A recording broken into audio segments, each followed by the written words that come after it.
That's the throne. Sure. Seat of honor. Well, I am the patriarch. Everybody, thank you so much for being and loving us so much. See your actor, I'll give you a fucking microphone. Project from the diaphragm. It's a small room, can y'all hear me? Yeah. Do it. Oh. I don't know about Allen, but. Yeah, well, Quiet. have one on? I'm sorry. Just one. All I need is one. One happy microphone and we'll be good. Hello, hello, hello. Nothing? Hey, there we go. There you go. And we'll just scream at you because that's what we do. So, he's already introduced himself. I did. The man that enjoys this film as much as anybody else, even though you've seen it. that. How many times have you seen this film? Maybe 145. I've never seen anybody watch their own film and just, he really likes it. I love the film. We were so young.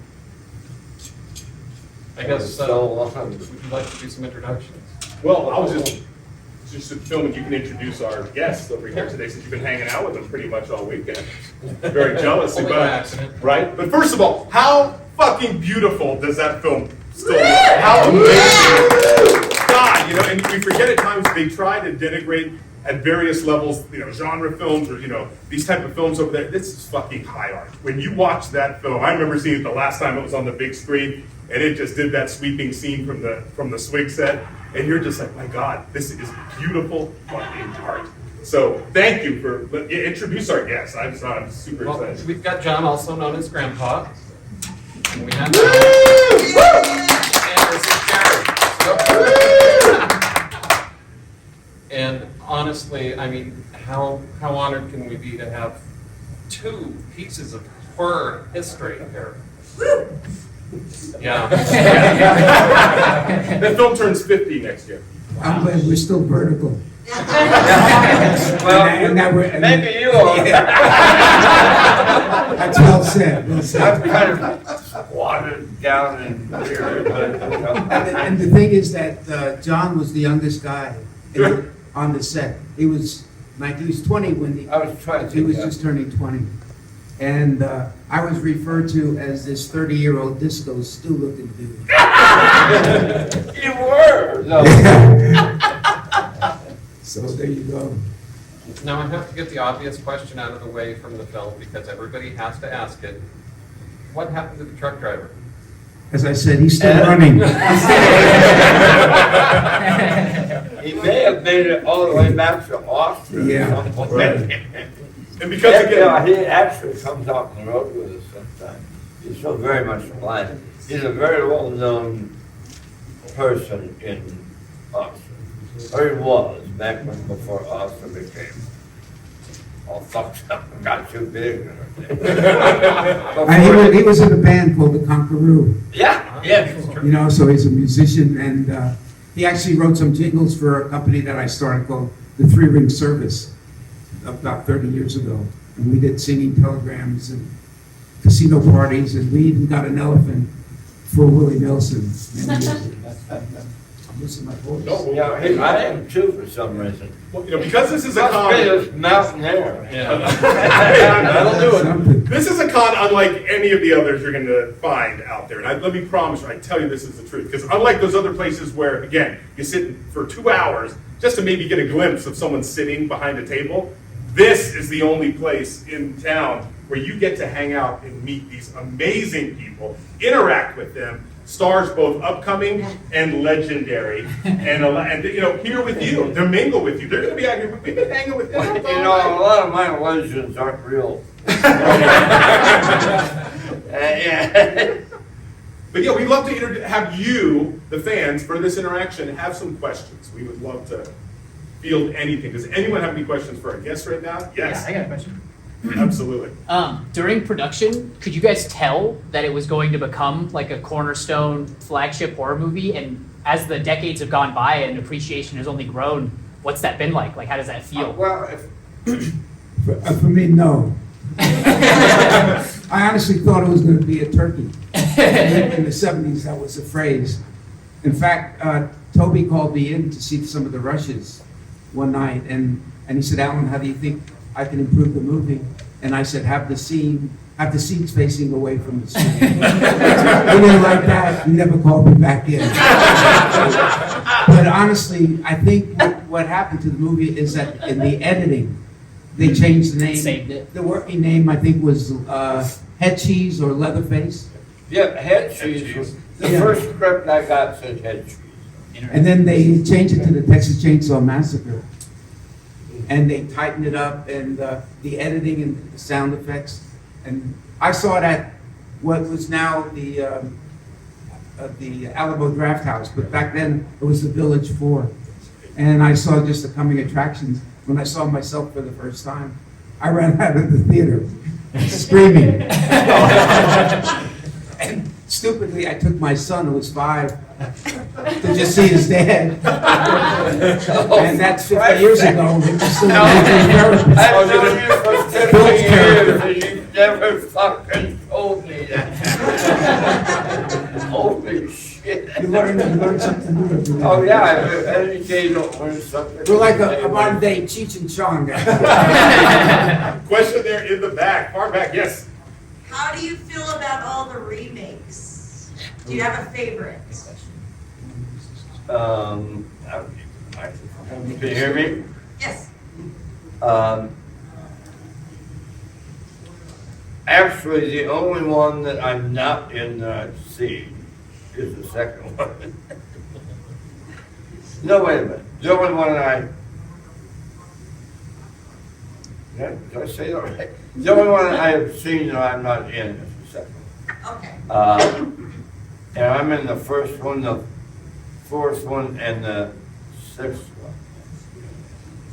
And I really was never asked, Toby never asked me to never do any of the ones that he was involved in. We'll be here all night, we'll be talking about Toby. Yeah. I mean, Toby died by popular demand. That's not going on anyway. I'll refute it. It's an exclusive. I mean, the truth be told, he was very nice to me, but that's not what everybody thought. Oh, fuck me, that was really I mean, this is an intimate crowd, right? That's right. We can let it hang out. Family members here. Yes. I'm gonna ask another one. What is your all-time favorite horror movie? Favorite? Yes. Well, I would have to break it down into a few categories. That's all right. Like when I was a child, and then when I was a teen, and when I was an adult. But the first horror film I ever saw in a movie theater was Chainsaw. Woo! And my mom, I was like 5 years old. So 1958 years old, yeah. And we went down to the Cooper Theater, and my mom got a lot of, she had 5 kids and always wanted everybody out of the fucking house. I'm gonna do something. I got her. And she made my sister bring me to the theater on a Saturday matinee just to get me out of, I was really underfoot. I was even more obnoxious when I was 5 years old than I am now. You know what I mean? We just want to know the Can you be Okay, so Singler. So I don't know if any of you have seen Singler, Yes. I have one at home. but, oh. That's a private matter. That's all right. And Is that particular in the bedroom? that, oh, that,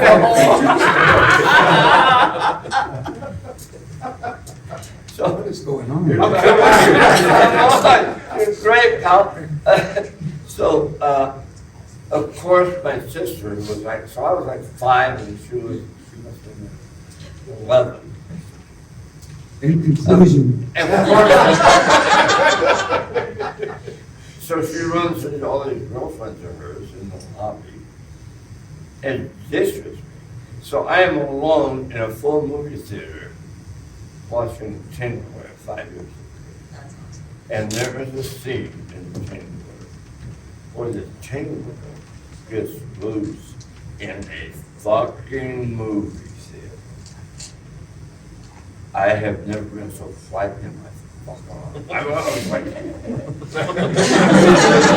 Did it have the little doodad under the seat? no, that was only New York. That was, Oh, no, it was only big cities that did that. But no, he did that. Yeah. Yeah, she- absolutely. William Castle was famous. So every time the Tingler showed up, you go, How about you? Any of you? yeah, Abbott and Costello meet the Wolfman. Excellent. Great one. boy, I was Hell yeah. Excellent Hell out choice. of me. And Psycho when I was an adult. Yeah. Psycho is one of my favorites, absolutely. And I guess The Exorcist would be another one. Those would be the 3, I think. What was your favorite part of The Exorcist? Pardon? What was your favorite part of The Exorcist? Linda Blair spinning around. yeah, that's, yeah. Nice trick. Quick question that we can jump in for you too, because we were very curious about this, having you here. With that whole rise of Hollywood New Wave in the moment that this, that period this comes from, and that independent cinema.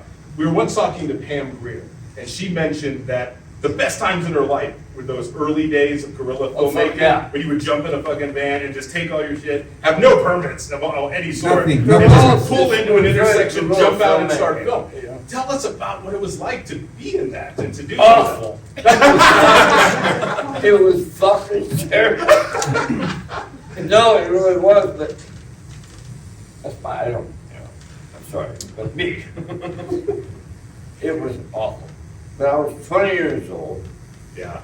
I was in the best shape of my life. I fenced, I did gymnastics, I had wrestled in high school, and I was just like a fucking monkey. And That's why he stood the test of time. Look at him.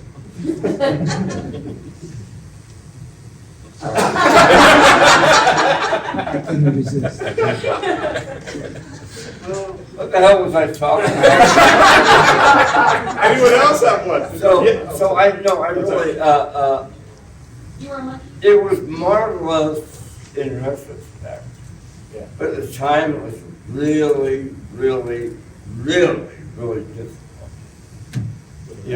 But now I wish I could just do that. Yeah. You know what I mean? Does that make any? I think it's perfect.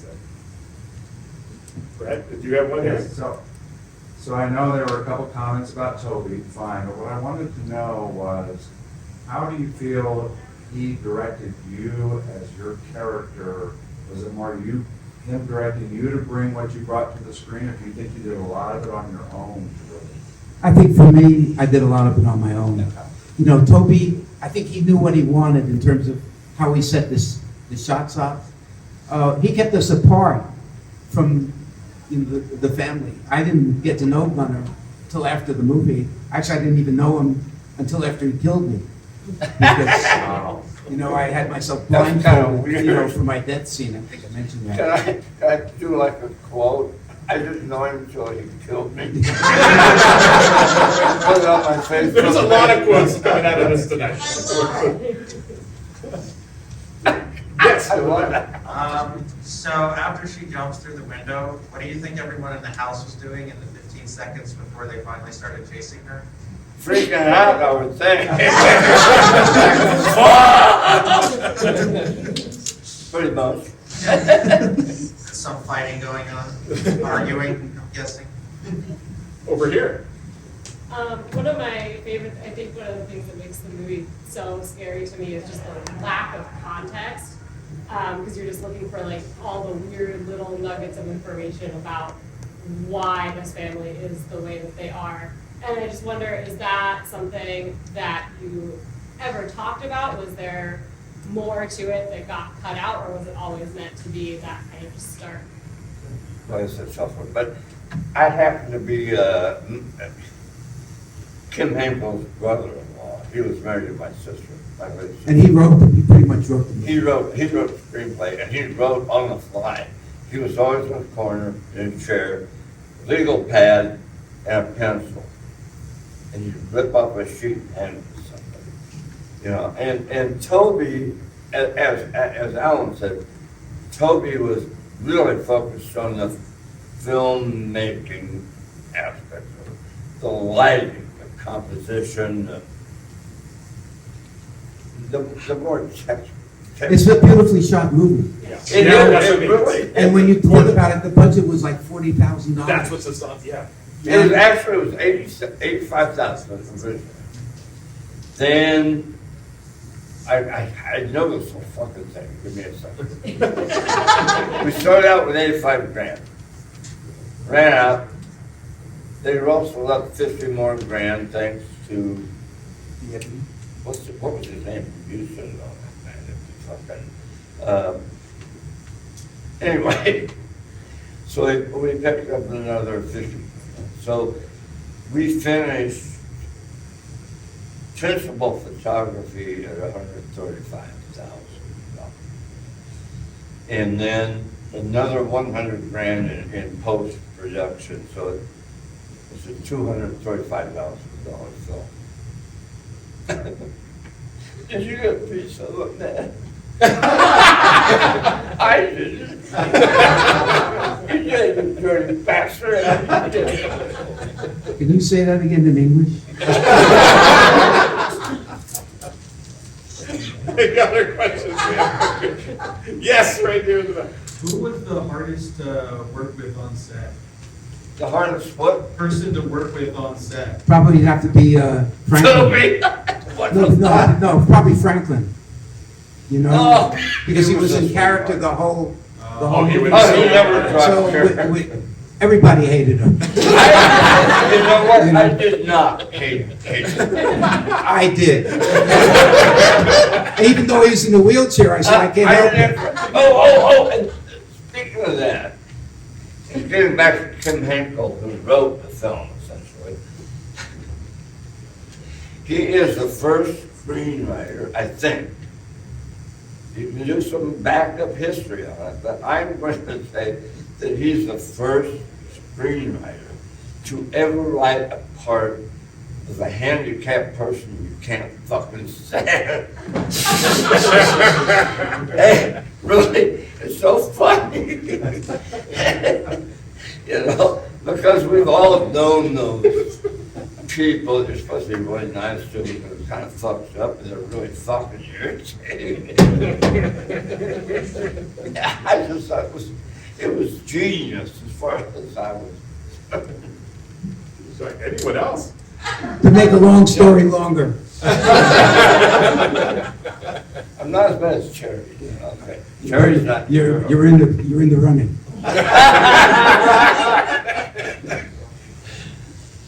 All right, so we went the other side. Your favorite, or your least favorite, who is your favorite one to work with? Favorite actor to work with? Gunner. What? Absolutely, Gunner. Gunner. Oh, Gunner. Yeah. Oh, why? Oh, he was just a marvelous, sweet, gentle, incredibly articulate and intelligent man. And so he was somebody that actually sit and have a conversation with about something other than, pussy or something. Which is what, like, the grips are like, hey, man, have you seen that production that's over there? Woo! The assholes are, that sort of thing. And he was like, have you ever read Thomas Wolfe? That was good. Way different. Yes, absolutely. You know him? You know him? I did. I got to spend a weekend with him once. Oh, fuck, man. Were you naked?